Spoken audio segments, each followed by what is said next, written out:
मसीही मंथन बैठक खरी शिक्षाओं के साथ जुड़ने के लिए आपका स्वागत करता है। अगर आप खरी शिक्षाएं लेना चाहते हैं तो मसीही मंथन के माध्यम से मसीही मंथन आपका स्वागत करता है। डायरेक्टर बाय पास्टर डैनियल राज।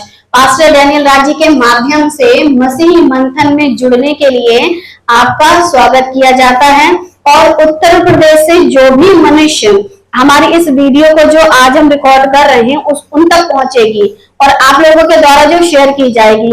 और अगर आप यूपी से हैं और यूपी के किसी भी जगह से हैं, किसी भी शहर से हैं, तो आपके लिए मसीह मंथन बैठक उत्तर प्रदेश बरेली फ्रॉम विजेता यादव, मेरा कॉन्टेक्ट नंबर भी दिया हुआ है।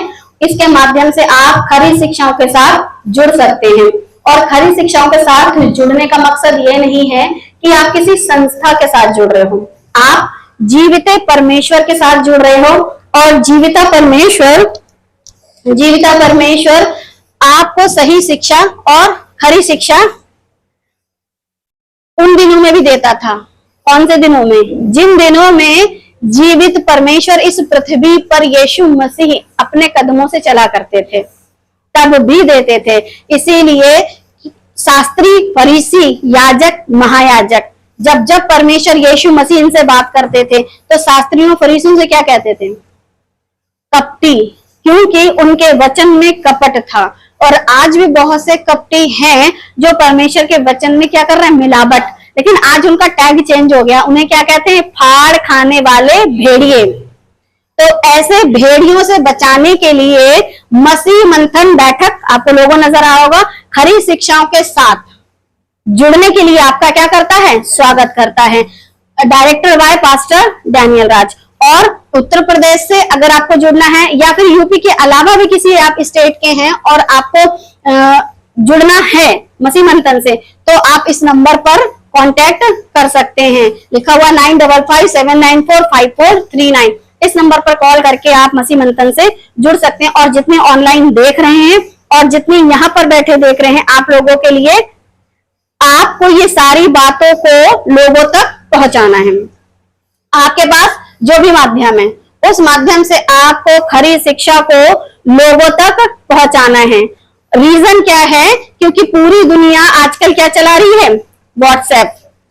ठीक है, और व्हाट्सएप के माध्यम से आप जो वीडियोस आप तक पहुंचती हैं उनका लिंक कॉपी करो और शेयर करो, ज्यादा से ज्यादा शेयर करो। जब मार्केट में कोई भी नई चीज आती है तो जो उसके जो क्या कहते हैं वर्कर होते हैं वो उसको इतना हाईलाइट करते हैं, उसका इतना प्रचार करते हैं, उसको लोगों तक इतना ले जाते हैं कि इंसान देखने पर, सुनने पर, खरीदने पर क्या हो जाता है? मजबूर हो जाता है। लेकिन जब आप मसीह मंथन को प्रमोट नहीं करोगे, लोगों तक की बातें नहीं पहुंचाओगे, तो जीवित परमेश्वर की बातें कैसे लोगों तक पहुंचेंगी? अगर किसी और ने प्रमोट नहीं किया होता तो क्या आप तक पहुंचती? तो फिर आप अगर प्रमोट नहीं करोगे तो क्या कहीं पहुंचेंगे? इसलिए जितने भी क्या चला रहे हैं फोन, आप व्हाट्सएप के माध्यम से लोगों को भेजिए वो वीडियोस जो पास्टर जी की हैं, वो वीडियो जो हम यहाँ पर बनाते हैं व्हाट्सएप के माध्यम से। अगर आप यूट्यूब के लिंक को कॉपी करेंगे, व्हाट्सएप पे डालेंगे और उसको आप फेसबुक पे डालेंगे, क्योंकि फेसबुक भी लोग चलाते हैं, कुछ लोग इंस्टाग्राम भी चलाते हैं, उस पर भी आप डाल सकते हैं और उनको कह सकते हैं लाइक, कमेंट और शेयर और सब्सक्राइब। ये सारे काम आप अगर कहोगे तभी हम क्या कर पाएंगे? परमेश्वर की वचन की सही और खरी शिक्षा लोगों तक पहुंचा पाएंगे। आज हमारा जो YouTube चैनल है जिसे कहते हैं @राइट टीचिंग, उसमें सब्सक्राइबर हो गए हैं टोटल 393। जब हमने स्टार्ट किया था तो कम से कम एक साल तक उसमें 40 से 45 थे और अभी ज्यादा टाइम नहीं हुआ है, इधर अक्टूबर से लेकर के और अभी जो ये मई चल रहा है इसमें बढ़ते बढ़ते कितने हो गए? 40 से 393 और 7 सब्सक्राइबर और बढ़ जाएंगे तो कितने हो जाएंगे? 400। कुछ लोग काम कर रहे हैं और कुछ लोग बढ़ रहे हैं, लेकिन क्या चाह रहे हैं? ताकि और भी परमेश्वर की सही बातें लोगों तक पहुंचे। आपको जो शिक्षा दी जा रही है और अभी तक आप लोगों ने जो बाइबल से शिक्षा पाई है, आप खुद इस बात के गवाह हो कि आपको क्या क्या सिखाया जा चुका है। और अगर आपको इतना कुछ सिखाया गया है क्या आपका फर्ज नहीं बनता कि बहुत सारे लोग ये बातों को सीखें? और अगर बनता है तो व्हाट्सएप का इस्तेमाल कीजिए, यूट्यूब का इस्तेमाल कीजिए, फेसबुक का इस्तेमाल कीजिए, इंस्टाग्राम का इस्तेमाल कीजिए और लोगों को शेयर करिए। ये चीजें लोगों तक आपको शेयर करनी है, शेयर करेंगे तभी परमेश्वर का वचन लोगों तक पहुंचेगा। और यहां से अब हम स्टार्ट करेंगे अपना वो विषय, और वो विषय क्या था, आप लोगों के पास पहुंचा है, स्टेटस पे भी लगाया गया था। क्या लिखा हुआ था?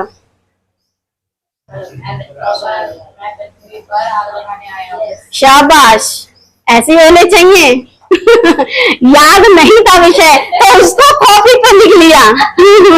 इसे कहते हैं नकल के लिए अकल। पूरे हफ्ते जो हम उसको आपके अपने स्टेटस पे डाल रहे हैं और आप लोगों को भेज रहे हैं, और मतलब फेसबुक पे भी डाल रहे हैं, और कुछ लोग अच्छे भी हैं जिन्होंने क्या किया, अपने स्टेटस पे इन चीजों को लगाया है। लेकिन मैंने बहुत सारे लोगों को देखा अपने स्टेटस पे ये चीज नहीं डाली। अगर आप लोगों ने डाली होती तो कोई ना कोई तो जुड़ता। जिसने डाला वो समझदार है, और जिसने नहीं डाला उसको समझदार बनना है, ताकि जो चीजें आप सीख रहे हो वो मनुष्य भी सीखे। यूट्यूब के माध्यम से, व्हाट्सएप के माध्यम से, फेसबुक के माध्यम से परमेश्वर के वचन को जाने और समझे। सो हमारा आज का विषय क्या है? लूका 12:49।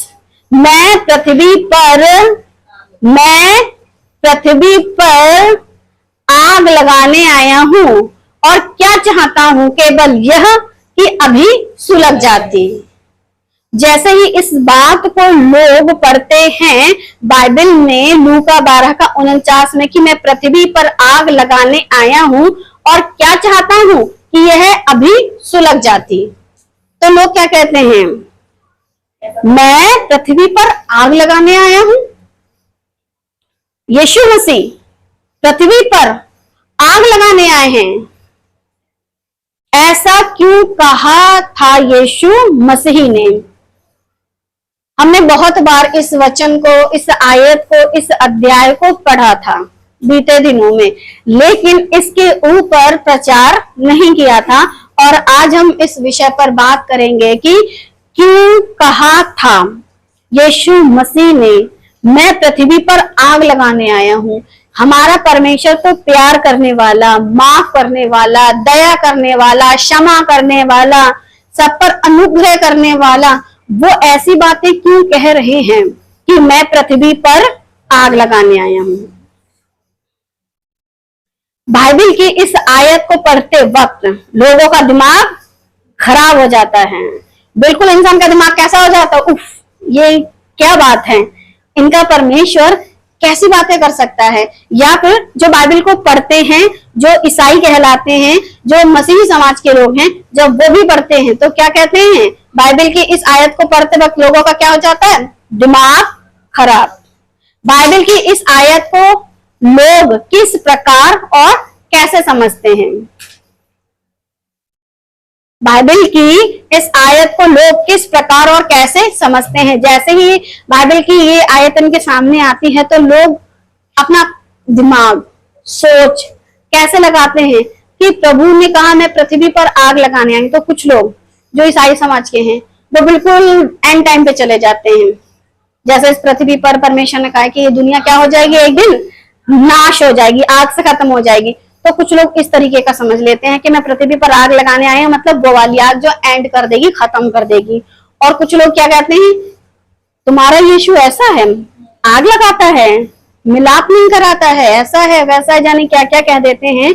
लेकिन परमेश्वर यीशु मसीह की बातों को समझते नहीं है। बाइबल पढ़ने वाले भी और बाइबल ना पढ़ने वाले भी। क्या यीशु मसीह सच में पृथ्वी पर आग लगाने आए थे? क्या सचमुच यीशु मसीह पृथ्वी पर आग लगाने आए थे? तो जवाब है हाँ, सचमुच यीशु मसीह पृथ्वी पर आग लगाने आए थे। उरी बाबा, ये क्या कह दिया आपने? आप यीशु मसीह के नेचर से विपरीत जाकर के शिक्षा दे रही हैं। ये कैसे कह दिया आपने? कैसे कर लेती हैं आप? ये ऐसा हमसे कहा जाता था। यीशु मसीह पृथ्वी पर आग लगाने आए हैं और जवाब क्या मिलेगा? हाँ। लेकिन आपको समझना होगा कि यीशु मसीह क्या कह रहे थे।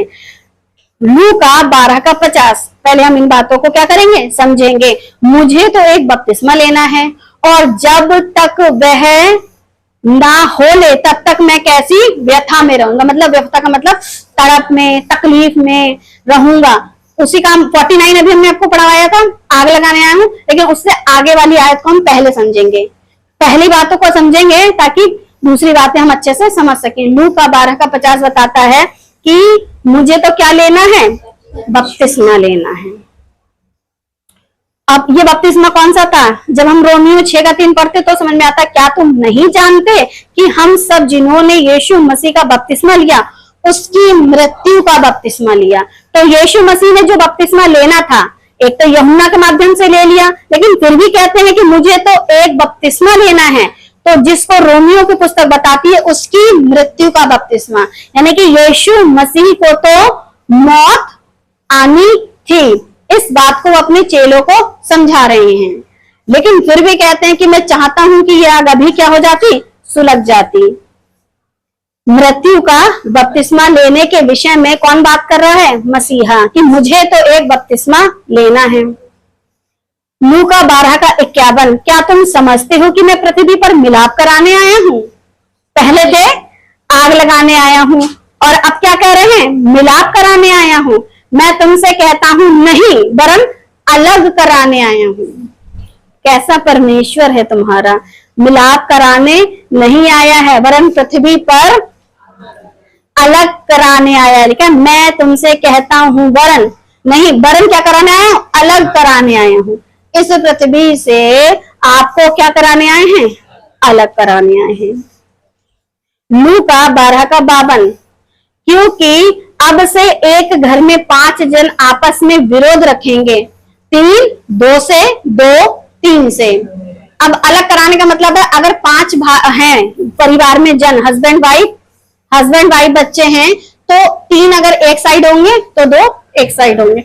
आपस में उनकी सोच मिलेगी नहीं, जिसकी वजह से उनमें आपस में क्या होगा? विरोध होगा। और जब वो विरोध होगा तो उनके परिवार में यीशु मसीह क्या कह रहे हैं? परिवार में क्या कराने हैं? अलग कराने हैं। अब ये क्या हो जाएंगे? अलग। कैसा प्रभु है? आग लगा रहा है, अलग करा रहा है, लड़ाई झगड़े करा रहा है। ये कैसा यीशु है? ऐसा लोग कहते हैं। लूका 12:52। अब इन चीजों को हम रखते हुए आखिरी बात को लास्ट में कहेंगे, जो मतलब पहली बात थी उसको लास्ट में कहेंगे। पिता पुत्र से, पुत्र पिता से विरोध रखेगा, माँ बेटी से, बेटी माँ से, सास बहू से, बहू सास से विरोध रखेगी। पूरे परिवार में सब लोग जहां तहां एक दूसरे से विरोध रखेंगे। पूरा परिवार आपस में क्या हो रहा है? अलग अलग हो रहा है। ऐसा यीशु ने क्यों कहा? पहले इस आयत को समझते हैं, क्या कहा था यीशु मसीह ने। कौन सी आयत को? ये वाली, लूका 12:51। यहां से शुरू करते हैं। क्या तुम समझते हो कि मैं पृथ्वी पर मिलाप कराने आया हूं? मैं तुमसे कहता हूं नहीं, वरन अलग कराने आए। अब जो अलग कराना है, हम आप पहले किसको समझेंगे? इसको। मिलाप नहीं, अलग कराना है। लेकिन अलग कराना है तो किन किन बातों से? परिवार के लोग आपस में एक क्यों नहीं होंगे? जब अलग कराने आए हैं तो वो एक क्यों नहीं होंगे? ऐसा क्या कारण होगा कि वो लोग अलग अलग हो जाएंगे? जिन लोगों से यीशु मसीह बात कर रहे हैं वो सभी क्या हैं? यहूदी। जितने चेलों से बात कर रहे थे उन दिनों के जितने लोग थे वो सब क्या थे? यहूदी। और उन लोगों से बात जब वो कर रहे हैं तो आपको अपनी बुद्धि में दिमाग लगाना है कि जिनसे बात चल रही है वो कौन लोग हैं, तब आप बात को समझ पाओगे। अपनी व्यवस्था का पालन करना ही उनके लिए सबसे अधिक महत्वपूर्ण कर्तव्य था। अपनी व्यवस्था का पालन करना यहूदियों के लिए सबसे ज्यादा महत्वपूर्ण कर्तव्य है। अब आपकी व्यवस्था आपके लिए क्या है? बहुत ही महत्वपूर्ण, जो कि बाइबल बताती है। अगर महत्वपूर्ण है तो रोमियो 10:4 बताता है, क्योंकि हर एक विश्वास करने वाले के लिए धार्मिकता के निर्मित मसीही व्यवस्था का अंत है। आपके लिए व्यवस्था पालन करना जरूरी है, और जब मसीहा हैं तो व्यवस्था को पूरा करके उन्होंने क्या कर दिया, अंत। अब जिन लोगों ने व्यवस्था को नहीं माना और जो लोग व्यवस्था को मान रहे थे, उनके मन आपस में मिलेंगे? क्या जो यहूदी यीशु मसीह पर विश्वास करने लगे थे, अब सवाल आपको समझ में आने लगेगा, क्या जो यहूदी यीशु मसीह पर विश्वास करने लगे थे, तो क्या वो लोग व्यवस्था का पालन कर सकते हैं? अच्छा, अब जो लोग यीशु को प्रभु मानने लगे, वो व्यवस्था का पालन नहीं करेंगे, लेकिन जो यीशु को प्रभु नहीं मानते थे यहूदी, वो किसका पालन कर रहे थे? अब जो व्यवस्था का पालन कर रहे हैं, ठीक है। तो जब आप क्या होगा कि जो लोग यीशु को मानते हैं, क्या वो व्यवस्था का पालन करते हैं? नहीं, वो व्यवस्था का पालन कर ही नहीं सकते, क्योंकि रोमियो क्या बताता है, मसीही व्यवस्था का अंत है। अब जब जो चीज खत्म हो गई है, उसका पालन वो नहीं करेंगे जो लोग यीशु मसीह पर विश्वास रखते हैं। क्या तुम समझते हो कि मैं पृथ्वी पर मिलाप कराने आया हूं? मैं तुमसे कहता हूं नहीं, वरन अलग कराने आया हूं। अब आपको धीरे धीरे बात समझ में आने लगी। व्यवस्था का मानने वाला और प्रभु यीशु मसीह पर विश्वास करने वाला मनुष्य क्या एक जैसे ही परमेश्वर की आराधना करेंगे? नहीं, अलग अलग करेंगे। अब अलग कराने आया ना, मसीही के मानने वाले मसीही की आराधना करेंगे, व्यवस्था के मानने वाले व्यवस्था के अनुसार आराधना करेंगे। क्या इन दोनों लोगों की सोच एक जैसी हो सकती है परमेश्वर के प्रति? अब परमेश्वर के प्रति एक जैसी सोच नहीं है, तो परिवार कैसे हो गए? यीशु ने गलत क्या कहा था? यीशु ने तो सच बोला था कि मैं पृथ्वी पर क्या कराने आया हूं? अलग कराने आया हूं। सास बहू अलग अलग, माँ बेटा अलग अलग। रीजन क्या होगा? जो व्यवस्था को मान रहा होगा और जो यीशु को मान रहा होगा, दोनों की सोच कैसी हो जाएगी परमेश्वर के प्रति? अलग। अब अलग अलग को देखेंगे। जो लोग व्यवस्था का पालन करते हैं उनके लिए, जो लोग व्यवस्था को मानते हैं, आपको हर विश्राम दिन या यहूदियों के त्योहार को मनाना ही है, ठीक है, जितने यहूदी हैं। अन्य जातियों के साथ किसी प्रकार के व्यवहार नहीं रखना है, ये यहूदियों के लिए नियम थे। 10 आज्ञा और 613 नियमों का पालन करना है, खतना कराना ही है, हर प्रकार के बलिदान देने हैं। महायाजक ही आपके पापों का बलिदान दे सकता है।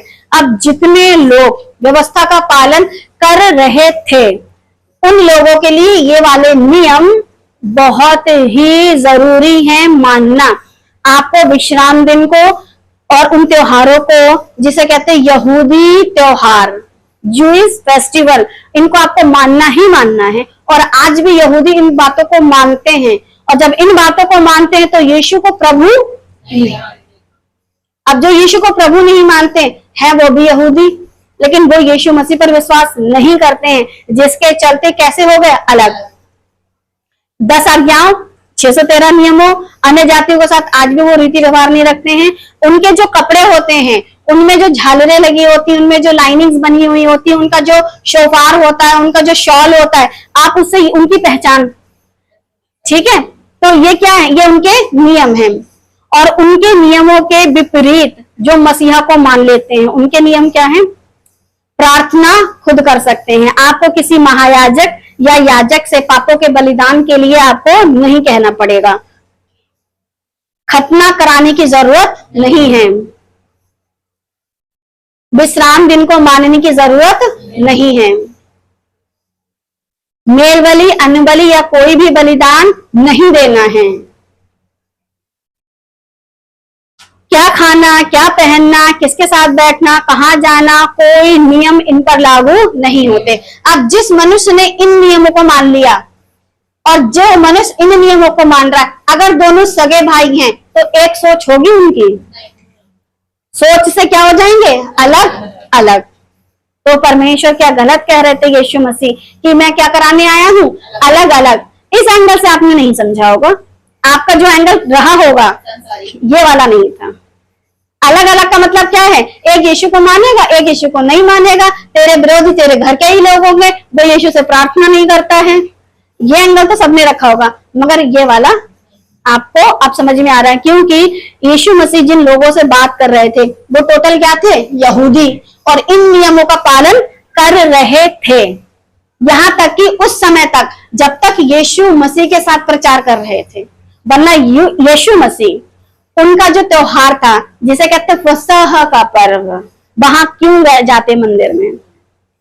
तो ये सारे के सारे विश्राम दिन को मानते थे। उनके कपड़ों से सामरी औरत ने पहचान लिया, अरे तू तो यहूदी है, मुझ सामरी से पानी मांगता है।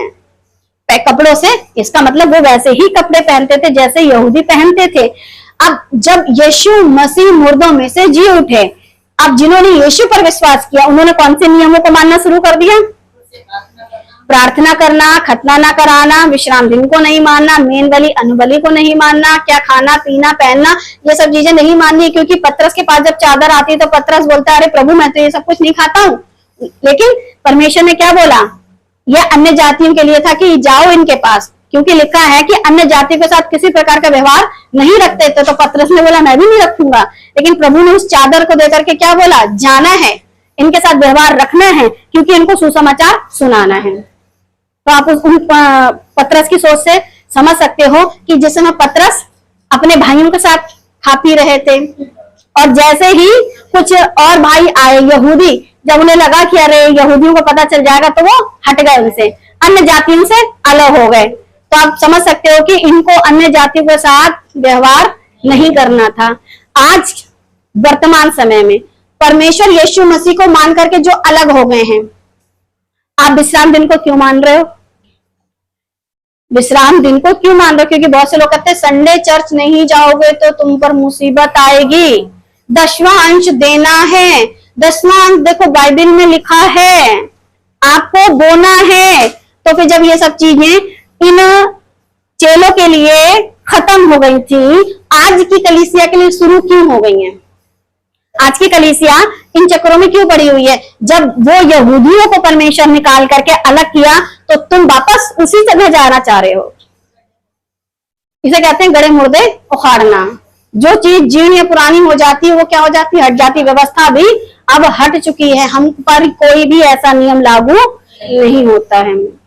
अब बात करते हैं यीशु मसीह ने आग लगाने की बात क्यों की थी? इस पृथ्वी पर मसीहा आग लगाने की बात करते हैं। यीशु मसीह की मृत्यु के बाद कौन आने वाला था, या किसके आने के विषय में बात कही थी? यीशु मसीह ने, क्योंकि यीशु को तो मृत्यु आनी थी, मृत्यु के बाद जी उठना था, जी उठने के बाद स्वर्ग को चले जाना था, परमेश्वर के दाहिने सिंहासन पर बैठ जाना था। लेकिन यीशु जाते जाते कहते हैं कि मैं तुमको अनाथ नहीं छोड़ूंगा। तो अब हम बात करेंगे कि यीशु मसीह ने ऐसा क्यों कहा था। बाइबल की कुछ आयतों को लेकर हम बात करेंगे, क्योंकि जब तक कुछ बातों को हम पढ़ेंगे समझेंगे नहीं, हम बातों को सही से समझ नहीं पाएंगे। यूहन्ना 14:18, यूहन्ना 14:18, जो कि यीशु मसीह अपने चेलों से जब बात करते हैं तो कहते हैं मैं तुम्हें अनाथ नहीं छोड़ूंगा। यीशु मसीह जब थे और उनको अभी क्रूस पर चढ़ाया नहीं गया था और ऐसा होने वाला था, तो यीशु को पता था कि ये सब भटक जाएंगे, और सारे लोग क्या कर रहे थे? अंदर से डरे हुए थे। तो यीशु उनसे कहते हैं मैं तुम्हें अनाथ नहीं छोड़ूंगा, मैं तुम्हारे पास आता हूं। यूहन्ना 14:19, और थोड़ी देर रह गई है कि फिर संसार मुझे ना देखेगा, परंतु तुम मुझे देखोगे। मैं जीवित हूं, तुम भी जीवित रहोगे। थोड़ी देर में संसार मुझे ना देखेगा। जो संसार के जो लोग थे वो यीशु मसीह को नहीं देखते, क्योंकि वो सब क्या हो गए थे? यीशु को क्रूस पर मरते हुए देखने के बाद उनको यकीन नहीं होगा कि यीशु जिंदा भी हो सकते हैं। यहां तक कि चेलों को भी यकीन नहीं था। उस दिन तुम जानोगे कि मैं अपने पिता में हूं और तुम मुझ में और मैं तुम में। यीशु मसीह के क्रूस पे चढ़ाए जाने से पहले वो अपने चेलों के साथ इस प्रकार की क्या कर रहे थे, बातचीत कर रहे थे। यूहन्ना 15:22, यदि मैं ना आता और उनसे बातें ना करता तो वे पापी ना ठहरते, परंतु अब उन्हें उनके पाप के लिए कोई बहाना नहीं। जिन लोगों से यीशु मसीह ने बातें की उनके विषय में कहता है कि मैंने अगर उनसे बातें नहीं की होती तो वे पापी नहीं ठहरते। अब ऐसा यीशु ने क्यों कहा? व्यवस्था में यीशु के पैदा होने की बातें लिखी गई थी। लोग यीशु मसीह की बात जो रहे थे और यीशु मसीह अपने आप को उन पर प्रकट भी कर रहे हैं अपने बातों से, अपने वचन से। यहाँ तक कि लूका में लिखा हुआ है कि आज ही ये लेख पूरा हुआ जब वो भवन में यशाया की पुस्तक पढ़ते हैं। तो उनसे बातें की, वो मसीहा की बाट जो रहे थे और फिर भी मसीहा को नहीं पहचाना, तो वो लोग कैसे हुए? दोषी। लेकिन आज के समय में परमेश्वर का वचन लोगों से बात कर रहा है और यीशु को आप नहीं पहचानोगे वचन के माध्यम से, तो फिर आप क्या कहलाओगे? दोषी। जब इन लोगों को, जिन्हें कहते हैं यहूदी, परमेश्वर सजा देंगे, तो जितनी यीशु मसीह को मानने वाले ईसाई यीशु को नहीं समझेंगे, तो क्या यीशु इनको सजा नहीं देंगे? यदि मैं उनमें वे काम ना करता जो किसी ने नहीं किए तो वे पापी नहीं ठहरते, परंतु अब तो उन्होंने मुझे और मेरे पिता दोनों को देखा और दोनों से बैर किया, पिता से भी और पुत्र से भी। उन यहूदियों के साथ परमेश्वर क्या क्या करेंगे। लेकिन अब जो सहायक आएगा, लिखा है ना यूहन्ना 15:26, परंतु जब वह सहायक आएगा जिसे मैं तुम्हारे पास पिता की ओर से भेजूंगा, अर्थात सत्य का आत्मा जो पिता की ओर से निकलता है, वह मेरी गवाही देगा। तो जब यीशु मसीह जाएंगे तो सहायक को देंगे और सहायक हमारी क्या करेगा? मदद करेगा। और किसकी गवाही देगा? यीशु मसीह की ही गवाही देगा। तो यीशु मसीह बता रहे हैं कि मैं तुमको अकेला नहीं छोड़ रहा हूं, तुमको एक व्यक्ति देता हूं। यूहन्ना 16:5, परंतु अब मैं अपने भेजने वाले के पास जाता हूँ और तुम में से कोई मुझसे नहीं पूछता तू कहाँ जाता है। तो यीशु ने पहले बोला था मुझे एक बपतिस्मा लेना है, तो वो अपनी मौत के विषय में बात कर रहे थे। यूहन्ना 16:7, तो अभी मैं तुमसे सच कहता हूँ कि मेरा जाना तुम्हारे लिए अच्छा है। अगर यीशु मसीह नहीं मरते, नहीं जिंदा होते, नहीं स्वर्ग जाते, तो क्या वो दरवाजा खुलता? जिसे कहते वो पर्दा फटता? अभी तो बोलते हैं कि अच्छा है, क्योंकि यदि मैं ना जाऊं तो वो सहायक तुम्हारे पास ना आएगा। यीशु के जाने से उसका आना होगा और जिसका आना होगा वो मेरे और आपके लिए फायदेमंद है। परंतु यदि मैं ना जाऊं तो उसे तुम्हारे पास भेजूं, मतलब यदि मैं जाऊं तो उसे तुम्हारे पास क्या करूंगा? भेजूंगा। तो यीशु मसीह की ये बातों को मैं क्यों रख रही हूँ? इन बातों से आप कनेक्ट हो पाओगे कि यीशु ने क्यों कहा था कि मैं पृथ्वी पर आग लगाने आया हूँ। यूहन्ना 16:13, परंतु जब वह अर्थात सत्य का आत्मा आएगा तो तुम्हें सब सत्य का मार्ग बताएगा, क्योंकि वह अपनी ओर से ना कहेगा, परंतु जो कुछ सुनेगा वही कहेगा और आने वाली बातें तुम्हें बताएगा। ये आत्मा, क्योंकि कुछ इसी तरीके से आत्मा के विषय में बताया गया है, तो मैंने ऐसा चित्र रखा है, तुमको सत्य का मार्ग बताएगा। लेकिन कहां से? बाइबल से। बाइबल के बाहर रबा सबा करके नहीं, लेकिन सत्य का आत्मा, सत्य का मार्ग, लेकिन सत्य की पुस्तक से। किसी बाहर की एक्टिविटीज या बाहर की बातों से आपको नहीं बताएगा। टोटली अगर कुछ बताएगा तो वो बाइबल के वचन से। यूहन्ना 16:14, वह क्या मेरी महिमा करेगा, यानी जो पवित्र आत्मा है किसकी महिमा करेगा? मसीहा की।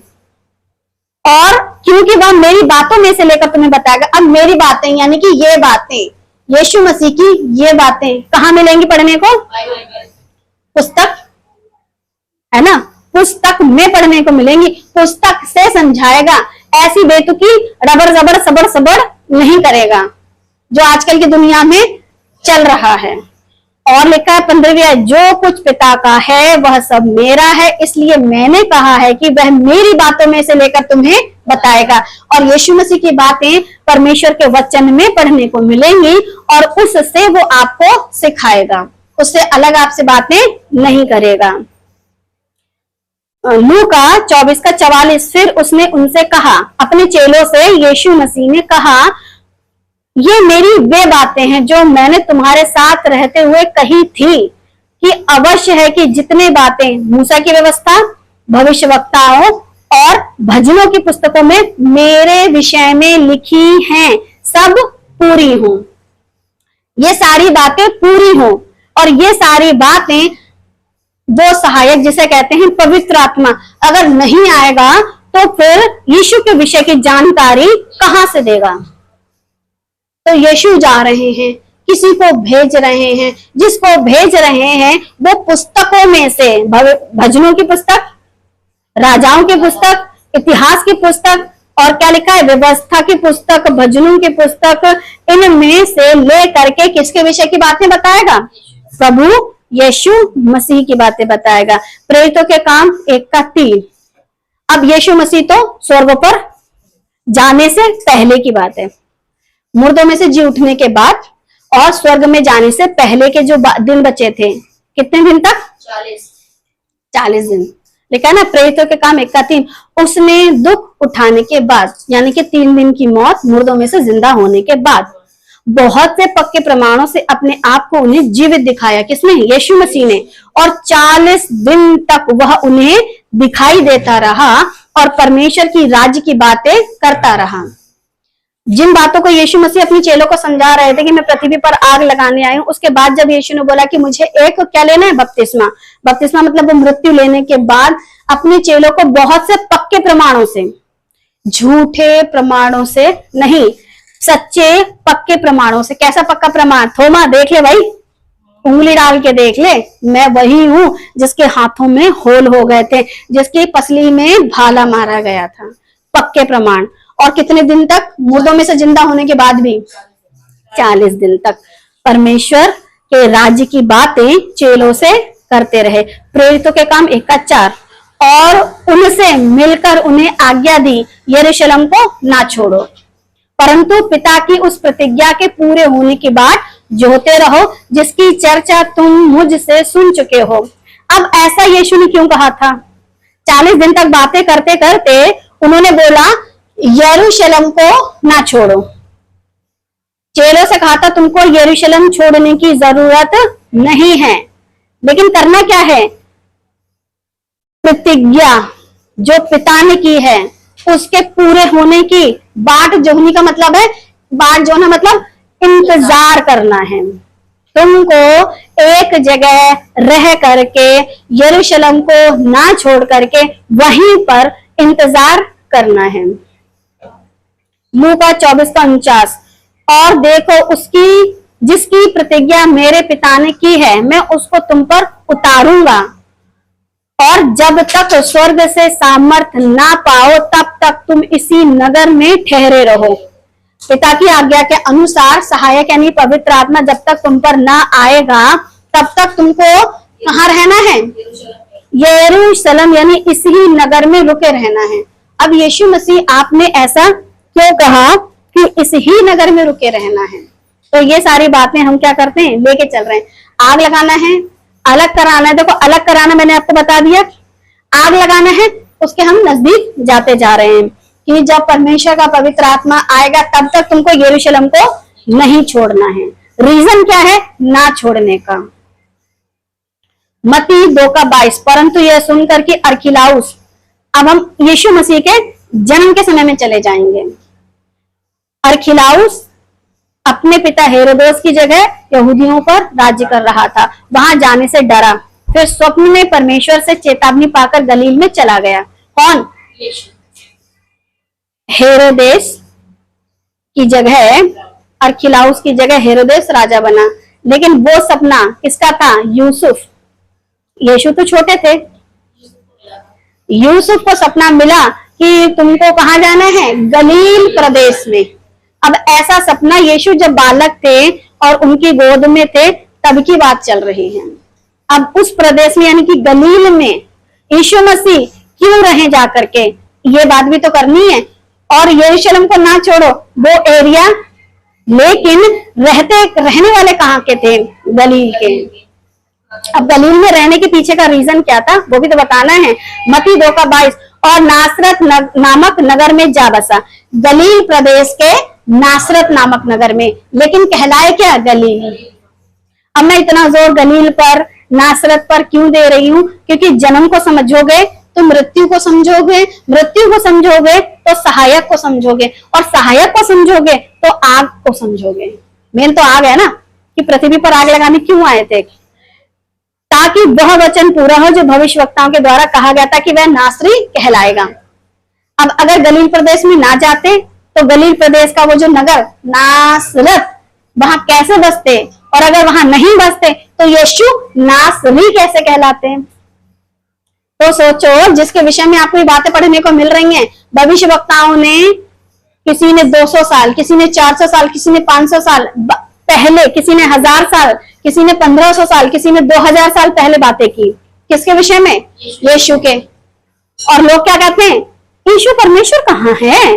वो तो बेटा है, वो तो एक मनुष्य है, वो तो एक भविष्यवक्ता है। किसी भविष्यवक्ता के विषय में ऐसी बातें पढ़ने को मिलेंगी आपको? यीशु के ही विषय में पढ़ने को मिलेंगे, क्योंकि वो खुद परमेश्वर, और परमेश्वर अपने विषय में बातें बता रहे हैं कि वो नासरी कहलाएंगे, लेकिन नासरत में बसेंगे तभी तो। मत्ती 2:23, और नासरत नगर में जा बसा ताकि वह वचन पूरा हो जो भविष्यवक्ताओं के द्वारा कहा गया था, वह नासरी कहलाएगा। जितने भविष्यवक्ताओं ने उन दिनों में भविष्यवाणी की थी, और ये लोग पढ़ रहे थे, इजराइली और यहूदी, कि वो नासरी कहलाएगा, फिर भी नहीं समझ पाए। फिर क्या कहते हैं? गलील से भी कोई वस्तु निकल सकती है ना। इन भविष्यवक्ताओं ने, भविष्यवक्ताओं की पुस्तकें पढ़ने के बाद भी ये लोग परमेश्वर यीशु मसीह को नहीं पहचान सके। तभी तो वो कहते हैं कि अगर मैं इनसे बातें नहीं करता तो ये दोषी नहीं ठहरते। वचनों के माध्यम से बातें की, फिर आकर के आमने सामने बातें की, और फिर भी ये लोग क्या नहीं पहचान सके? यीशु को नहीं पहचान सके। अब एक और सहायक दिया जाएगा, अब उसे भी लोग नहीं पहचान रहे हैं। लेकिन तो भी संकट भरा अंधकार जाता रहेगा। पहले तो उसने जबूलून नप्ताली के देशों का अपमान किया, परंतु अंतिम दिनों में ताल की और यरदन के पार की अन्य जातियों के गलील को महिमा देगा। ये कौन बोल रहा है? यशाया भविष्यवक्ता, यशाया 9:1। अंतिम दिनों में अन्य जातियों के गलील को महिमा देगा, क्योंकि गलील में यीशु मसीह जाकर के नासरत नगर में रहे। तो महिमा किसको दी गई? यीशु। अरे अन्य जातियों को। क्या पढ़ रहे हो और कैसे पढ़ रहे हो? अन्य जातियों के गलील को महिमा देगा। कौन? स्वयं परमेश्वर उनके बीच में रह करके, पलता बढ़ता और गलीली लोगों को ही चुन करके। कौन से दिनों में? अंतिम दिनों में। इस पर भी आपको पूरी बाकायदा बढ़िया वीडियो मिलेगी, मगर पिक्चर अभी यही वाली मिलेगी थोड़े दिनों तक। नेक्स्ट टाइम आपको अंतिम दिनों पर भी बातें बताई जाएंगी कि ऐसा परमेश्वर ने अंतिम दिनों के विषय में क्यों कहा था। तो यशाया 9:1 में जो बात की गई थी वो कब पूरी हुई? जब यीशु को उनके संसारिक माता पिता कहां ले गए थे? नासरत। कोई भी बात बाइबल की हवा नहीं है, परमेश्वर की वाणी है। अब यीशु मसीह जब कब्र में थे, यीशु मसीह कब्र से बाहर आने के बाद जिन स्त्रियों को दिखाई दिए उनसे कहा, उन स्त्रियों से यीशु ने कहा, मत्ती 28:10, तब यीशु ने उनसे कहा, मत डरो, मेरे भाइयों से जाकर कहो कि गलील को चले जाएं, वहां मुझे देखेंगे। यीशु स्त्रियों से ये नहीं कहा कि देखो मैं जिंदा हूं, बल्कि क्या कह रहे हैं? मेरे भाइयों से कह दो गलील को चले जाएं। जितने भी चेले थे वो सब गलील प्रदेश के रहने वाले थे। यीशु का पहला चमत्कार कहाँ हुआ था? गलील के काना नगर में। वो और गलील में कितने टोटल शहर थे पता है आपको? 10। जब आप पुराने नियम यहोशू की पुस्तक पढ़ोगे और जब शहरों को बांटा गया था तो गलील प्रदेश में उन 10 शहरों को भी बांटा गया था, जिसमें से आपको कानाए गलील, नासरत और गलील प्रदेश आपको पढ़ने को मिल जाएगा। तो गलील को जाना, क्योंकि सारे के सारे कहाँ थे? गलील में। और गलील किन का प्रदेश था? अन्य जातियों का, जिस पर परमेश्वर ने क्या किया था? अपनी महिमा को प्रकट किया था। मत्ती 28 का 16, 11 चेले गलील में उस पहाड़ पर गए। कौन कौन से? गलील में उस पहाड़ पर। उस पहाड़ का नाम क्या है? अभी तो याद था। नाम क्या है जिस पहाड़ पर वो लोग गए थे, जिसे यीशु ने उन्हें बताया था, जिसे कहते हैं जैतून। पढ़िए पढ़िए, याद करिए, याद करिए। जैतून का मतलब होता है ऑलिव ऑयल, और जो उड़ाई गई थी कबूतरी अपनी चोंच में दबा के लाई थी। सृष्टि की नई शुरुआत, और जलपाई का पौधा ना हो ही नहीं सकती। इसी वजह से यीशु कौन से पहाड़ पर थे? कहां से कनेक्शन आपको कहां मिल रहा है? कहां नूह का टाइम था तब, और कहां आपको? पहाड़ पर यीशु। कौन से पहाड़ पर? जैतून के पहाड़ पर। बाइबल को जब ऐसे इंटरेस्ट के साथ पढ़ोगे तो आपको समझ में आएगा कि हर कनेक्शन परमेश्वर ने बड़ा सटीक रखा है। और क्या किया यीशु ने? उनसे बात बताया। उन्होंने उसके दर्शन पाकर उसे प्रणाम किया, पर किसी किसी को संदेह हुआ। कमी नहीं थी संदेह करने वालों की। आज कितना संदेह कर रहे हैं? जब यीशु दिखते थे सामने तब भी लोगों को क्या हो रहा था? संदेह हो रहा था। लेकिन हमें संदेह क्यों नहीं है? हम कैसे कनेक्शन को मिलाकर के बातों को पढ़ रहे हैं। यीशु ने उनके पास आकर कहा, संदेह हुआ का मतलब डाउट हो रहा है तो भाई आओ, छू लो, टच कर लो, मैं कोई भूत नहीं हूं, क्योंकि उन्हें भूतों पर ज्यादा भरोसा था। यीशु पर कम था। जब यीशु मसीह पानी पे चलकर आ रहे थे तो चेले क्या चिल्ला रहे थे? भूत। तो फिर यीशु ने कहा भाई टच कर लो, छू लो, देख लो, मैं वही हूं, जिसके वही हड्डी वही मांस। मगर मुर्दों में से जी उठने के बाद, और लिखा है यीशु ने उनके पास आकर कहा, स्वर्ग और पृथ्वी का सारा अधिकार मुझे दिया गया है। ये चेलों को यीशु मसीह इतना जोर देकर क्यों समझा रहे हैं? अगर तुम सही से नहीं सीखे तो गवाही क्या दोगे? वैसे ही आप मसीह मंथन वाले सही से सीखोगे नहीं तो गवाही क्या दोगे? क्या बताओगे लोगों को? तो जब तक गुरु सिखाता है कि चेला गुरु ना बन जाए, तब तक यीशु जाते जाते भी इन्हें सिखा रहे थे कि स्वर्ग का पृथ्वी का सारा अधिकार मुझे दिया गया है। आगे तो आपको पता ही है कि ये सारा अधिकार किसको मिला है? कलीसिया को, यानी चेलों को मिला है कि जाओ जाकर सबको सुसमाचार सुनाओ। अब प्रेरितों के काम 1 का 2। उस दिन तक जब तक वह उन प्रेरितों को जिन्हें उसने चुना था। अब यीशु जा रहे हैं, लेकिन जिन लोगों को चुना था उनकी बात चल रही है। पवित्र आत्मा के द्वारा आज्ञा देकर ऊपर उठाया ना गया। तब तक यीशु मसीह क्या कर रहा था? उनसे बातें कर रहा था। लिखा है ना, उसमें दुख उठाने के बाद बहुत से पक्के प्रमाणों से अपने आप को जीवित दिखाया। 40 दिन तक वह उन्हें दिखाई देता रहा और परमेश्वर के राज्य की बातें करता रहा। ये चीजों को बार बार मैं आपको समझा रही हूँ कि जब यीशु गए तो एक सहायक भेजना था। उसको भेजने से पहले जो बातें चली यीशु ने 40 दिन तक की, वो सारी बातें आपको पहुंचाई जा रही हैं। और उनसे मिलकर आज्ञा दी, यरूशलेम को ना छोड़ो, परंतु पिता की उस प्रतिज्ञा के पूरे होने की बात जोते रहो, जिसकी चर्चा तुम मुझसे सुन चुके हो।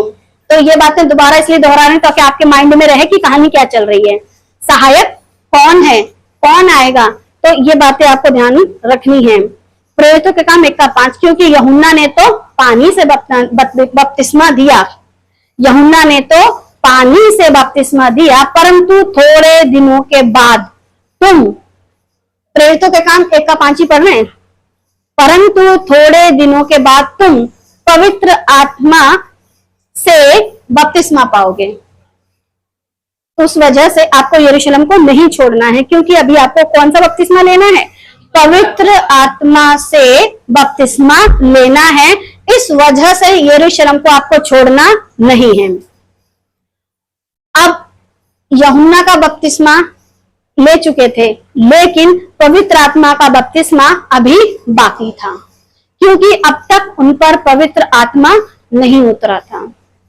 मैं तो पानी से तुम्हें मन फिराव का बपतिस्मा देता हूं, परंतु जो मेरे बाद आने वाला है वह मुझसे अधिक शक्तिशाली है। मैं उसकी जूती उठाने के योग्य नहीं। वह तुम्हें पवित्र आत्मा और आग से बपतिस्मा देगा। ये बात किसने कही थी? यूहन्ना ने कही थी। और किसके विषय में बात चल रही थी? मसीहा के बारे में। और मसीहा क्या कह रहे हैं? मैं चाहता हूं कि सुलग जाती, अभी आग क्या होती? सुलग जाती। मतलब अभी तक पवित्र आत्मा इनको मिला नहीं है, और जब तक पवित्र आत्मा नहीं मिला है तब तक तुम लोग गलील को छोड़ना नहीं। स्वर्गदूतों ने कहा इन लोगों से जब यीशु चले गए, प्रेरितों के काम 1:11, और उसने कहा हे गलीली पुरुषों। तो ये लोग भी क्या कर रहे हैं? गलीली जितने चेले थे, मरियम उसके जितने बेटे थे और जितने चेले थे, टोटली सब कहाँ के रहने वाले थे? तभी कहा हे गलीली पुरुषों, तुम क्यों खड़े आकाश की ओर देख रहे हो? यही यीशु जो तुम्हारे पास से स्वर्ग पर उठा लिया गया है, जिस रीति से तुम उसे स्वर्ग को जाते देखा है, उसी रीति से वह फिर आएगा। इन लोगों से एक प्रतिज्ञा है कि जैसा तुमने जाते देखा है, एक दिन वैसा ही आते देखेंगे, लेकिन सिर्फ इन्हीं से है। हम अन्य जातियों से वो देखेंगे, लेकिन हम यहाँ लोप हो जाएंगे। तो हमारे लिए तो और भी अच्छी बात रखी है, लेकिन गलील अन्य जातियों का जग है। प्रेरितों काम 2:2, एकाएक आकाश से बड़ी आंधी की सी सनसनाहट का शब्द हुआ और उससे सारा घर जहां वे बैठे थे गूंज गया। आपने बहुत बार पढ़ा होगा कि जैसे ही वो चेले यरूशलेम को नहीं छोड़ रहे थे, 40 दिन बातें की, बीच के बच्चे कितने दिन? 10 दिन। उन 10 दिनों तक ये लोग लगातार इंतजार कर रहे थे, और इंतजार करते करते फिर लास्ट डे, आखिरी दिन, इन पर क्या हुआ? अचानक से एकाएक आकाश से बड़ी आंधी की सी सनसनाहट, कुछ इस तरीके का रहा होगा माहौल कि सनसनाहट का शब्द हुआ और उससे सारा घर जहां पे बैठे थे गूंज गया। मतलब एक अजीब सी सनसनाहट, एक अजीब सी आंधी, जिससे ये सारे के सारे लोग एकदम से डर गया। फिर क्या हुआ? प्रेरितों के काम 2:3, और उन्हें आग की सी जीभें फटती हुई दिखाई दी और उनमें से हर एक पर आ ठहरी। यही आग चेलों को तब नहीं मिली थी। इसी आग के विषय में बात चल रही थी कि मैं पृथ्वी पर आग लगाने आया हूं। ये वो आग नहीं है जो तुम घर को भस्म कर दो, ये वो आग है जिसे कहते हैं पवित्र आत्मा, जो उन पर उतरा था, उनकी जीभों पर, और उसके बाद वो सब अन्य अन्य भाषाओं में बातें करने लगे थे। और उसी सहायक का जिक्र आपको यीशु ने बताया कि मैं तुम्हें क्या नहीं छोड़ूंगा? अकेला अनाथ नहीं छोड़ूंगा, और एक सहायक दूंगा। और वो सहायक कब आया? 50वें दिन। और आग आई थी, जुबानों पर उतरी थी। इस आग के विषय में कहा था मैं पृथ्वी पर आग लगाने आया, और चाहता हूं कि अभी सुलग जाती, मगर क्यों नहीं सुलगी? पूरे 50 दिन कंप्लीट करने के बाद ही ये आग को अपने चेलों पर भेजा, यानी पवित्र आत्मा को भेजा।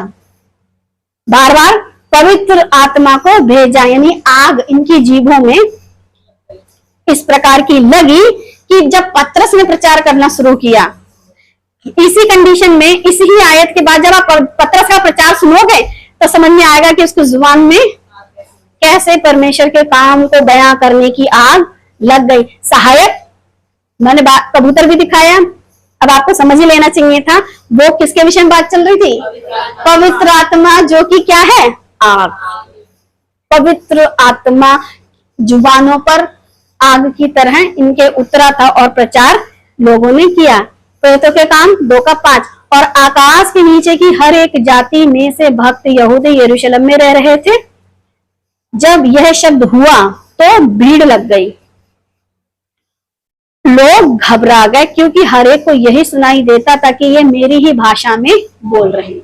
बोला था ना यरूशलेम को मत छोड़ो। अब ये सारे ही गलीली कहाँ थे? यरूशलेम में थे, और यरूशलेम में वहां पर सबके सब इंतजार कर रहे थे उसका जिसको आना था, और वो आया सनसनाहट के साथ। आग की सी जीभें दिखाई दी, और जैसे ही ये सब कुछ हुआ तो लोग वहां के क्या कहने लगे? मेरी ही भाषा में बोल रहे हैं। जबकि लिखा क्या, भक्त यहूदी हर एक जाति में से भक्त यहूदी यरूशलेम में रह रहे थे, आकाश के नीचे की हर एक जाति में से। तो पूरे वर्ल्ड में जितनी जातियां थी उनमें के जितने लोग थे वो सब यही सुन रहे थे, ये मेरी भाषा में बातें कर रहे हैं। अब ये गलीली है, लिखा ना प्रेरितों का काम 2:7, वे सब चकित और अचंभित होकर कहने लगे, देखो ये जो बोल रहे हैं क्या सब गलीली नहीं? गलील अन्य जाति का देश, इनको कहीं कोई लेके नहीं गया, इनको ले जाता, इनकी भाषाएं चेंज हो जाती, और इनमें ज्यादातर सब कैसे थे, मछुआरे। इतने पैसे नहीं थे कि संसार की शिक्षा पा लेते, तो संसार की शिक्षा पाने के साथ साथ और लैंग्वेज को ये लोग सीख सकते थे। अब वहां के जितने पूरे दुनिया से आए हुए भक्त यहूदी थे, जिनकी भाषाएं फर्क थी, जिस देश में रहोगे वहां की भाषा आ जाएगी आपको, लेकिन इनके मुंह से अपने ही देश की भाषा सुन रहे हैं, तो सबके सब क्या हो गए, चकित। अब पवित्र आत्मा उतरता है, इन पर उतरा था इनको भाषाएं देने के लिए, और कहा था यरूशलेम को मत छोड़ो जब तक भाषाएं नहीं मिल जाती। ये दूसरी जाति के लोगों से, दूसरी भाषा वाले लोगों से गलीली में बात करते, इनकी भाषा जो गलीली थी, हमसे बात करते हम समझ पाते। अगर उन दिनों में हम जैसे आप जैसे लोग होते तो फिर ये सहायक का उतरना जरूरी था, और सहायक जब आया यानी कि पवित्र आत्मा जब आया तो अपनी मर्जी से इन पर उतरा, अपने टाइम पर उतरा, और इनको वो भाषाएं दी जिससे आसानी से परमेश्वर की बातें लोगों को सिखा सको। लेकिन आज क्या चल रहा है, ऐसी बातें मुंह से निकालते हैं कि खुद ही नहीं समझ पाते हैं, और बात क्या करते हैं, पवित्र आत्मा बुलवा रहा है, पवित्र आत्मा बुलवा रहा है। इनको जब पवित्र आत्मा ने बुलवाया और जीवें फटती दिखाई दी, इन पर पवित्र आत्मा उतरा, तो ये ऐसी भाषा बोल रहे थे जो लोग समझ रहे थे। मगर आजकल के मूर्ख लोग क्या कहते हैं, स्वर्गीय भाषा। तो पवित्र आत्मा स्वर्ग का नहीं था, पवित्र आत्मा स्वर्ग की बातें नहीं बता रहा था, स्वर्गीय परमेश्वर के विषय में नहीं सिखा रहा था। जो तुम जो बोलते हो रब बाबा सब बाबा पता नहीं और क्या क्या है, वो ठीक है, उसे कहते हैं गड़बड़, नकलची बंदर जो कि शैतान है, उसको नकल करने की आदत है। कुछ समझ में आया नहीं, कुछ भी बक दिया, और जिसने उसको अपने जीवन में क्या दिया, स्थान। भाई शैतान को हव्वा ने भी तो अपने जीवन में स्थान दिया, तभी तो दुनिया में इतने फल लगाए थे। अदम की दुनिया में इतने फल थे, स्वादिष्ट वही लगा जिसमें टेस्ट कैसा था, भला और बुरा, कुछ भला कुछ बुरा। और कुछ पेड़ जो परमेश्वर के लगाए हुए थे यानी कि बहुत सारे, उनका टेस्ट, अमरूद खाओ क्या टेस्ट आता है, आम खाओ क्या टेस्ट आता है, लीची अंगूर बहुत सारे, उनके सबके अलग अलग टेस्ट हैं। और जो बीचा बीच में लगा था उसका टेस्ट कैसा था, भला और बुरा, फिर भी तुम्हें खाने में मजा आ रहा था। वैसे ही पवित्र आत्मा के द्वारा दी गई भाषाएं जो बोल रहे थे तो लोग समझ रहे थे, और जो शैतान की ओर से मिली हुई है लोग क्यों समझे, क्योंकि तुम भला या बुरा बड़बड़ बड़बड़ बड़बड़ बड़बड़ बड़बड़ क्या जाने क्या क्या कहे जा रहे हो, और जो कि परमेश्वर की ओर से नहीं है। प्रेरितों के काम 10:37, वह वचन जो तुम जानते हो जो यूहन्ना के बपतिस्मा के प्रचार के बाद गलील से आरंभ होकर सारे यहूदिया में फैल गया। गलील से आरंभ होकर, क्योंकि इन गलीली पुरुषों ने, क्योंकि परमेश्वर ने कहा था ना कि अंत में गलील को महिमा देगा, अब महिमा ऐसे दी कि पवित्र आत्मा गलीली लोगों पर आया और गलीली लोगों से आरंभ हो करके सारे यहूदिया में फैल गया। ये कौन बातें कर रहा है, प्रेरितों के काम 10:37, वही जिसका नाम है पतरस। प्रेरितों के काम की पुस्तक है, पतरस बातें कर रहा है। जब अन्य जातियों के ऊपर परमेश्वर का पवित्र आत्मा उतरा, जब आप पढ़ोगे इसको तो वहां पर इस प्रकार से है, चादर उतरी, बहुत सारे जीव जंतु दिखाई दिए, उसने कहा नहीं खाऊंगा। फिर बोला कि एक शिमोन नाम का व्यक्ति है, तुझे वहां जाना है। जब वो वहां जाता है और उनके लिए वचन से प्रचार करके उनको सिखाता है, तब ये वहां पर क्या होता है, परमेश्वर का आत्मा फिर उन लोगों पर, अन्य जातियों पर वैसे ही उतरता है। हाँ, मतलब शिमोन नाम के घर में रह रहा था ना, चमड़े का धंधा करने वाले के घर में रह रहा था शिमोन, जिसका नाम पतरस है। वहां से वहां पहुंचा था कुरलेनियुस के यहाँ कि तेरे प्रार्थनाएं और दान सुन लिए गए हैं। तब ये कहानी हुई थी। और वहां पर उस परिवार ने या उस घराने ने या उस खानदान ने गलीली पत्रस के माध्यम से वचन बहुतों ने सुना और क्या करा, पवित्र आत्मा उन पर भी आया और उनको भी पवित्र आत्मा ने वैसे ही इस्तेमाल किया। यूहन्ना 16:15, जो कुछ पिता का है वह सब मेरा है, इसलिए मैंने कहा है कि वह मेरी बातों में से लेकर तुम्हें बताएगा। पवित्र आत्मा परमेश्वर के वचन से बाहर बात, तो फिर ये जितने भी रबा सभा करते हैं कहां से बात कर रहे हैं? बाइबल में कहीं 2 शब्द निकाल के दिखा दो, पूरी 66 किताबों में से कहीं आप निकाल के दिखा दो राजा दाऊद ने बोला रबा रबा रबा रबा सबा सबा सबा, या फिर कहीं और किसी भविष्यवक्ता के माध्यम से दिखा दो। क्या किसी ने बोला? पवित्र आत्मा परमेश्वर के वचन से बात करेगा, बाइबल में से आप कहीं से भी निकाल के दिखा दो। लेकिन फिर ये लोग बोलते क्यों हैं? परमेश्वर के वचन में क्या कर रहे हैं? मिलावट। प्रकाशित वाक्य 22:6, फिर उसने मुझसे कहा, ये वे बातें विश्वास के योग्य और सत्य हैं। प्रभु ने जो भविष्यवक्ताओं की आत्माओं का परमेश्वर है, अपने स्वर्गदूत को इसलिए भेजा कि अपने दासों को वे बातें जिनका शीघ्र पूरा होना अवश्य है दिखाए। प्रकाशित वाक्य में जो बातें होनी थी अपने भविष्यवक्ताओं को बताई। तो प्रकाशित वाक्य यूहन्ना के माध्यम से लिखा गया था। इसके अलावा जितने भविष्यवक्ता मूसा से लेकर के और प्रकाशित वाक्य के लिखने वाले तक जितने भविष्यवक्ता थे, किसकी आत्मा के द्वारा लिख रहे थे? भविष्यवक्ताओं की जो आत्माओं का परमेश्वर है उसने उनको बताया था।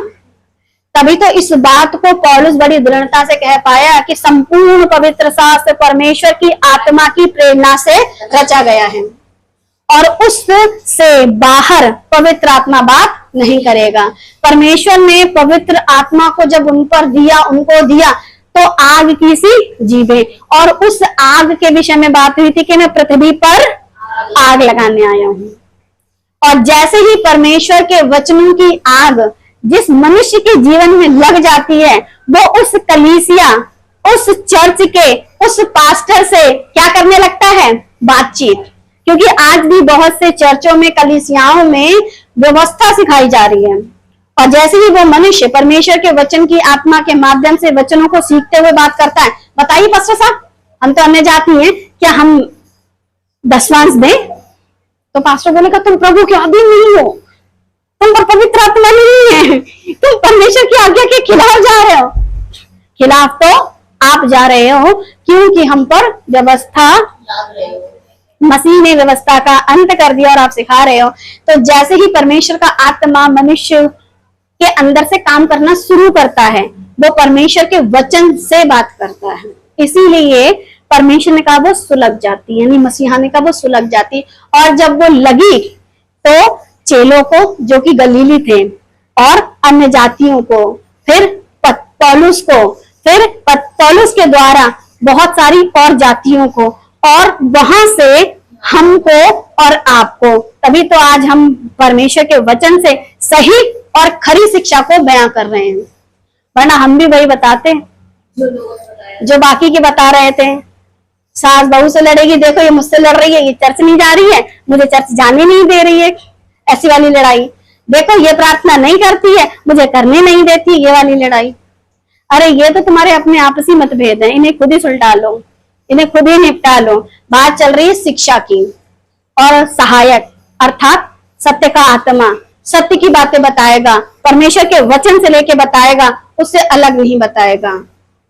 तभी तो बहुत सारे पास्टर्स एक तरफ हो गए हैं और परमेश्वर की सही शिक्षा वालों से बातचीत करते हुए खुद भी डरते हैं और अपने लोगों को भी सिखाते हैं, इनसे बात मत करो। भविष्यवक्ताओं की आत्माओं का परमेश्वर, भविष्यवक्ताओं की आत्माओं का परमेश्वर। परमेश्वर ने उन भविष्यवक्ताओं से समय समय पर बातें की, यीशु के पैदा होने की, ठीक है।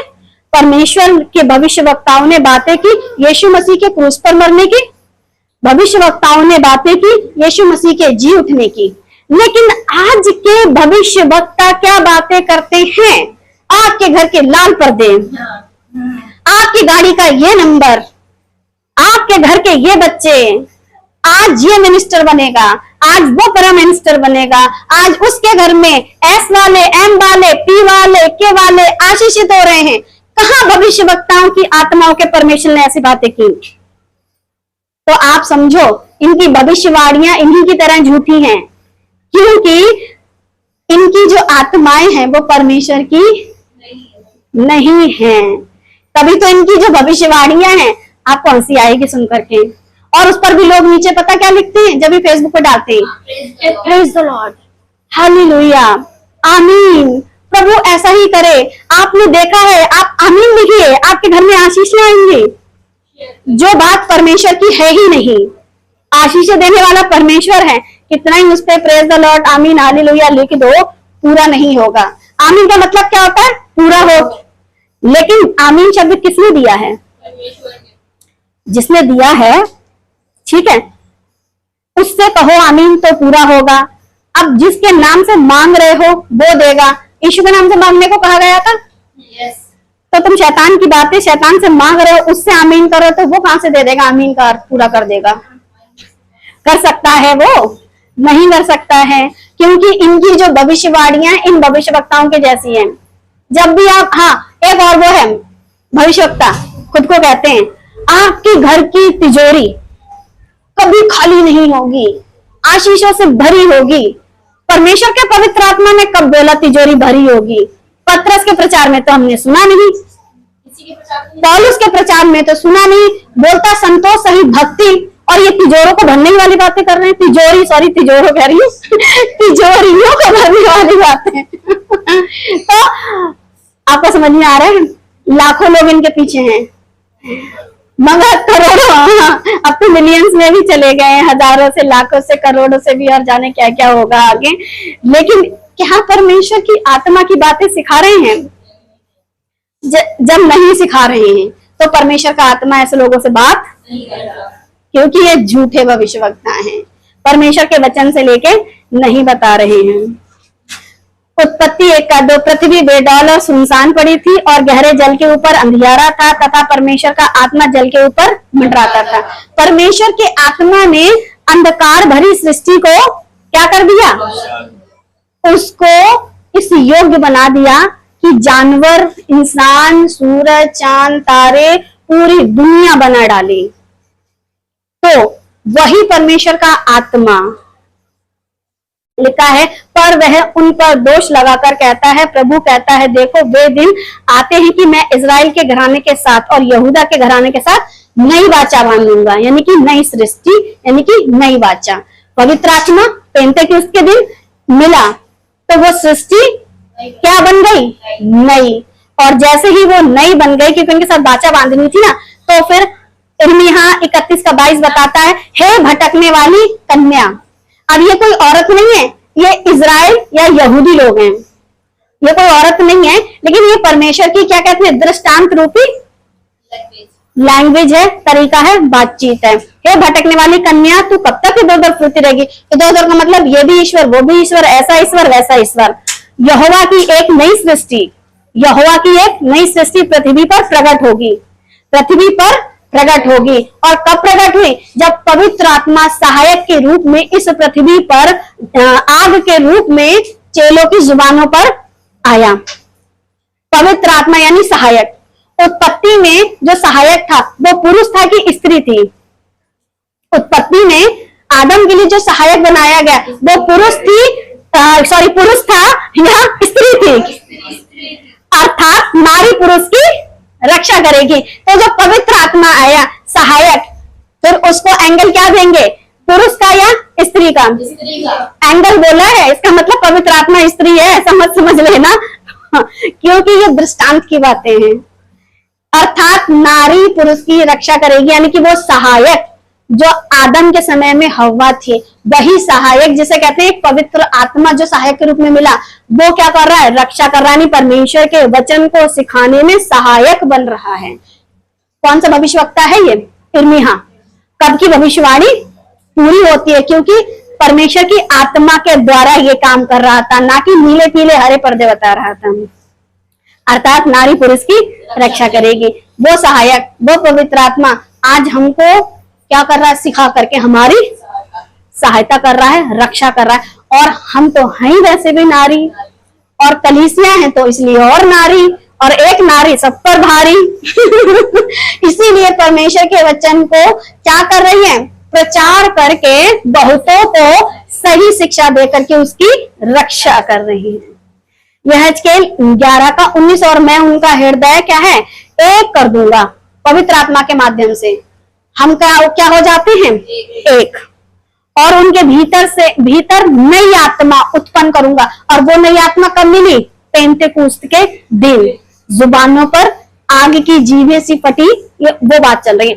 और उनकी देह में से पत्थर का सा हृदय निकालकर उन्हें मांस का हृदय, क्योंकि पत्थर का हृदय परमेश्वर के वचन को नहीं समझ रहा था, लेकिन जैसे ही मांस का हृदय मिला परमेश्वर के वचन को समझने लगा। वही पतरस जो यीशु मसीह पर डाउट करता था, वही पतरस प्रचार करने लगा सही ढंग से, तो उसका हृदय कैसा हो गया, बदल गया। यहेजकेल 36 का 27, मैं अपना आत्मा तुम्हारे भीतर देकर ऐसा करूंगा कि तुम मेरी विधियों पर चलोगे और मेरे नियमों को मानकर उसके अनुसार करोगे।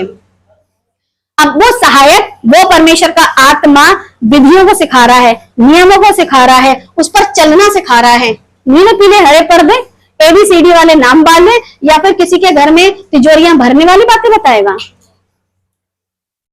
जो दुनिया में सिखा रहे हैं परमेश्वर की आत्मा के द्वारा इसलिए नहीं सिखा रहे क्योंकि उनकी शिक्षा में गड़बड़ है।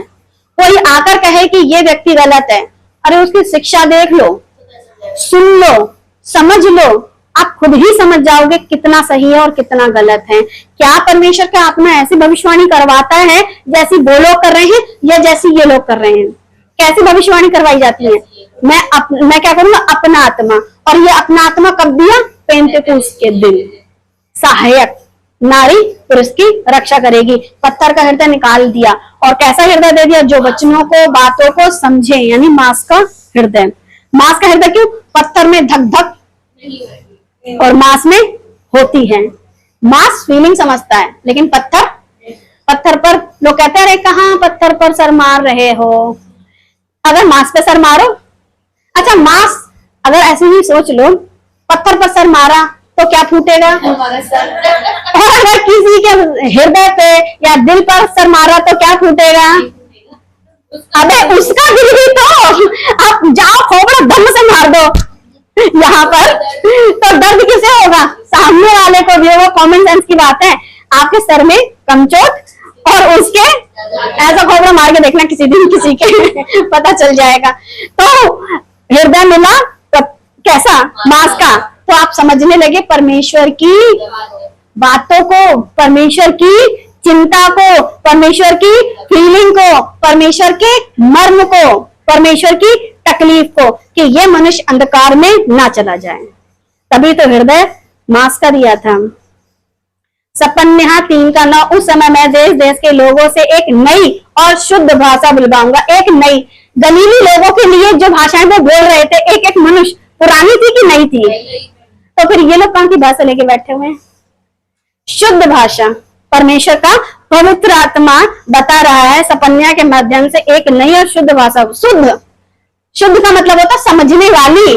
आजकल के जो लोग बोल रहे हैं वो खुद ही नहीं समझते हैं, तो फिर वो शुद्ध कहां से हो गई? तो फिर वो परमेश्वर की ओर की भाषा नहीं है कि वे सब के सब यहोवा से प्रार्थना करें और एक मन से कंधे से कंधा मिलाए हुए उसकी सेवा करें। और जितनों ने उन दिनों में ऐसी भाषाओं का इस्तेमाल किया था, कंधे से कंधा मिला करके किसकी सेवा कर रहे थे? सपन्याह 3 का 11, मेरी तितर बितर हुई प्रजा मुझसे विनती करती हुई मेरी भेंट बनकर आएगी, ना कि भेंट लेकर आएगी, मेरी भेंट बनकर आएगी।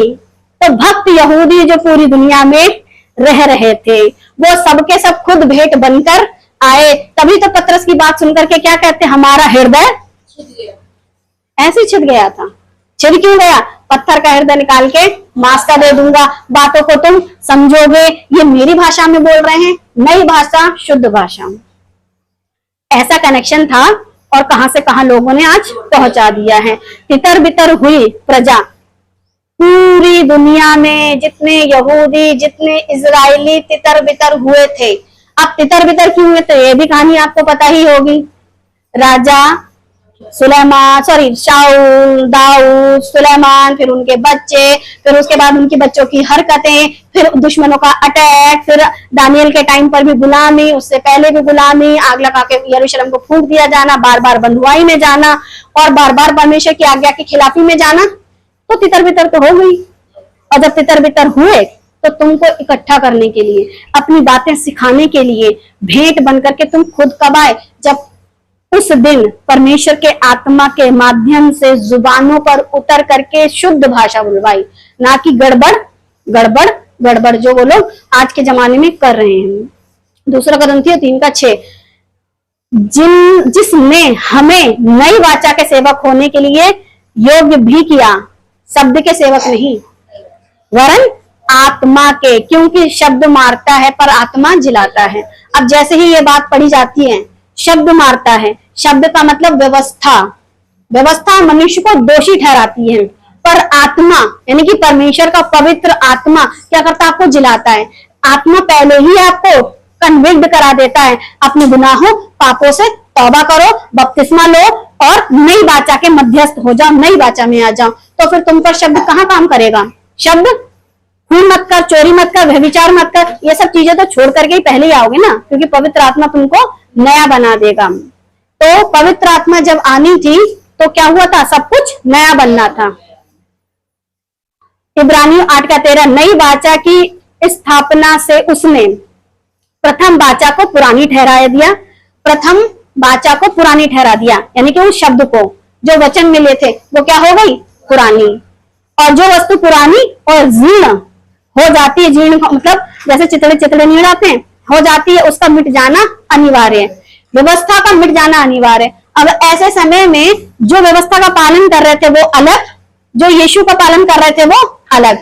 अब दोनों अलग अलग हो गए। तभी तो यीशु ने बोला कि मैं पृथ्वी पर क्या कराने आया हूँ, आग लगाने आया हूँ, अलग कराने आया हूँ, सास को बहू से, बेटे को बाप से। तो क्या हो रहा था, पुरानी व्यवस्था को जो मान रहा था वो अलग हो रहा था, जो यीशु को मान रहा था वो नई वाचा में आ रहा था, नई सृष्टि बनता जा रहा था, जैसा लिखा है 2 कुरिन्थियों 5:17।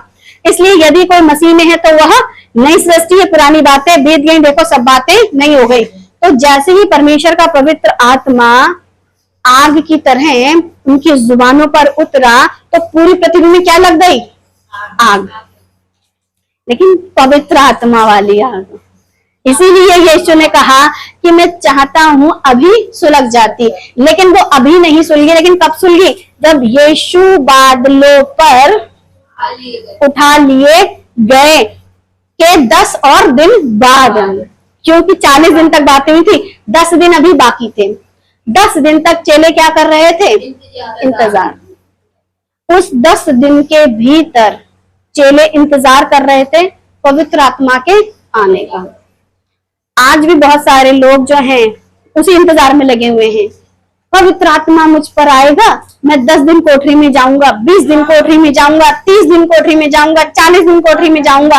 अरे उनसे कहा था यरूशलेम को मत छोड़ो, पहले तुम यरूशलेम तो पहुंचो, यरूशलेम जाओ, कोठरी में बंद हो जाओ, पेंतेकुस्त के 10 दिन पहले 10 दिन तक इंतजार करो, तब पवित्र आत्मा पाओ। कहाँ की बातें कहाँ। लेकिन कुरनेलियुस क्या वो यरूशलेम में इंतजार कर रहा था? क्या वो अपने आप को घर में बंद करे हुए था? उसको परमेश्वर का आत्मा कैसे मिल गया?